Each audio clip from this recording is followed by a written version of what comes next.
Hidden away in downtown McKinney, across from a pizza place and squeezed between two retailers, is a nondescript door labeled 221B.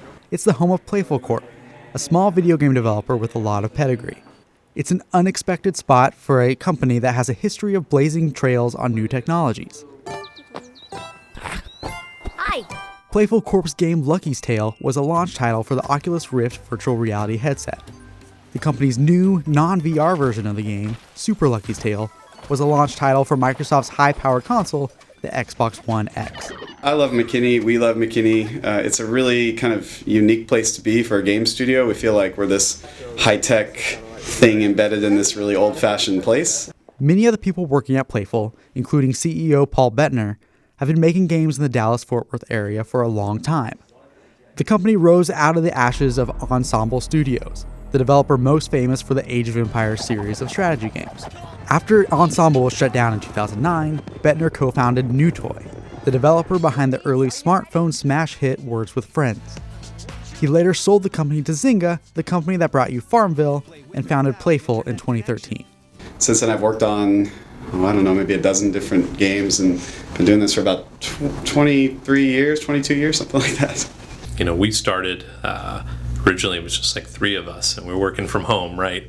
And then we moved into a house that Paul owned here in McKinney.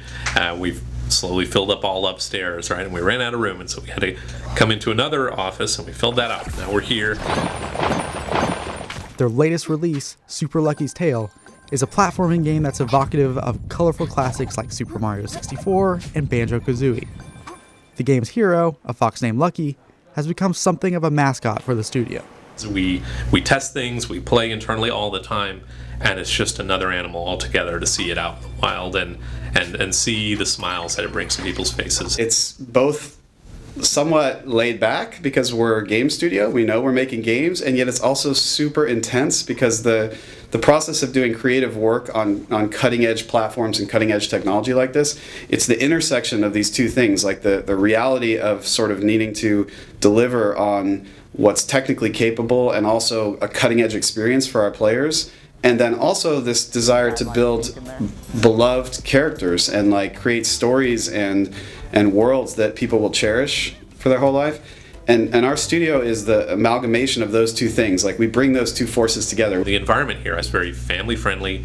It feels like a big family to us. We have a lot of like little parties and things that we do, even small snack rounds just come around. We have some wonderful people who help us kind of maintain that family atmosphere here.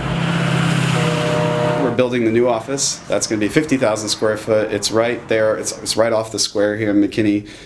It's kind of a dream come true, really, because the location, like the ability for our employees to kind of live and work and play and go to restaurants and hang out at coffee shops and all that kind of stuff here in McKinney is one of the, I think, key things that helps us recruit folks. Because when they come here and they visit the studio, it's something very different than other places that might go to work that might be a traditional office park or somewhere, in the city. And they come out here and it's like, it's just a very different experience. We're drawn to these places where the definition of video games is expanding and inviting new players in. So when we were making mobile phone games, it was like, okay, this is the most incredible thing, because all of a sudden my wife, my mom are playing my games, and they were never that my audience before, and I could make games for them. And when we started doing work for virtual reality, it was the same thing. We saw, and we still see, what's going to be happening with virtual and augmented reality and mixed reality, like what Microsoft is working on with HoloLens. What's going to be coming over the next couple of years is going to be a platform that is the most accessible entertainment platform that's ever been created.